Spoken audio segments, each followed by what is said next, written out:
Sindh opposition leader اسلام آباد طلب Haleem Adil Sheikh report پیش کریں گے۔ رپورٹ میں سیاسی سرپرستی اور وجوہات شامل۔ وزیر داخلہ شیخ رشید بھی وزیر اعظم کو دورہ سندھ کے حوالے سے بریفنگ دیں گے۔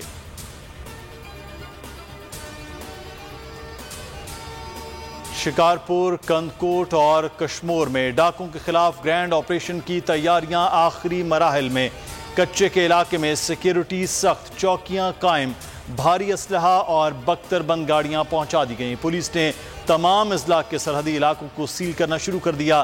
ذرائع کا کہنا ہے شکارپور اور کشمور سے ڈاکو دیگر اضلاع منتقل ہو رہے ہیں۔ دوست ممالک کی مدد سے مشکل وقت سے نکل آئے، اچھا وقت آنے والا ہے۔ وزیر اعظم عمران خان کا رشکئی میں صنعتی زون کے افتتاحی تقریب سے خطاب۔ کہا مشکل وقت میں صبر کیا، گھبرانا نہیں کہتا تھا تو عوام گھبرا جاتے تھے۔ دھاندلی سے نہیں، نیوٹرل امپائر سے جیت کر آیا ہوں۔ سمارٹ لاک ڈاؤن سے کورونا اور غربت سے بچایا۔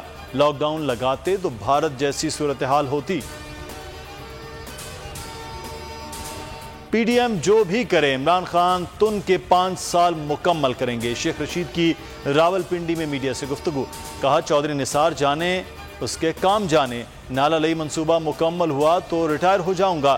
28 مئی کا کریڈٹ گوہر ایوب، راجہ ظفر الحق اور خود کو دیتا ہوں۔ صدر عارف الوی کی 323 ارب روپے کی ریکوری پر نیب کی تعریف۔ Chairman justice retired Javed Iqbal سے ملاقات میں کہا بدعنوانی کے خاتمے، شفاف گورننس اور احتساب کے لیے مزید مؤثر اقدامات کی ضرورت ہے۔ بدعنوانی بہت بڑا چیلنج ہے۔ پاکستان نے قابل اعتماد جوہری صلاحیت کامیابی سے ثابت کی۔ خواب کو شرمندہ تعبیر کرنے والوں کو مسلح افواج اور قوم کا خراج تحسین۔ D G I S P R major general Babar Iftikhar کا یوم تکبیر پر ٹویٹ۔ ترجمان دفتر خارجہ نے ملک کی سالمیت، خود مختاری اور آزادی کی حفاظت کے عزم کا اعادہ کیا۔